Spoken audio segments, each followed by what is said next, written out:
पोशाख दी क्लथिंग हब मोंढा सेलू। संपूर्ण परिवाराच्या वस्त्र खरेदीचे समाधान। सेलू तालुक्यातील देवळगाव गात येथे किरकोळ कारणावरून झालेल्या भांडणात 70 वर्षीय आजीसह नातवास मारहाण करून आमच्या नादाला लागलास तर खतम करून टाकू अशी धमकी दिल्याची तक्रार देवळगाव गात येथील आशामती बालासाहेब काळे या वृद्ध महिलेने 27 एप्रिल रोजी सेलू पोलीस ठाण्यात दिली। त्यावरून 4 जणांविरुद्ध गुन्हा दाखल करण्यात आला आहे। याबाबत पोलिसांनी दिलेली माहिती याप्रमाणे।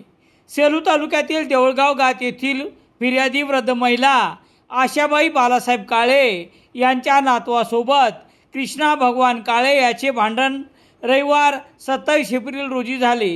यावेळी पांडू नारायण काळे, नारायण काळे, भगवान काळे, कृष्णा काळे यांनी संगनमत करून आशाबाई यांच्या नातवास चापटबुक्क्यांनी मारहाण केली। तसेच आशाबाई काळे यांनाही डोक्यात मारून आमच्या नादाला लागलात तर खतम करून टाकू अशी धमकी दिली।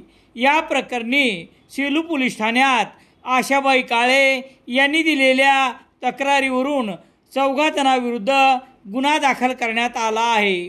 पोलीस निरीक्षक दीपक बोरसे यांच्या मार्गदर्शनाखाली पोलीस हवालदार ज्ञानेश्वर जानगर पुढील तपास करत आहेत। सेलूत 28 एप्रिल पासून चैतन्य महाराज देगलूरकर यांची श्रीमद भागवत कथा Vineet advocate Kishor Jawalekar Selu. Narayani matching centre Mondha Selu.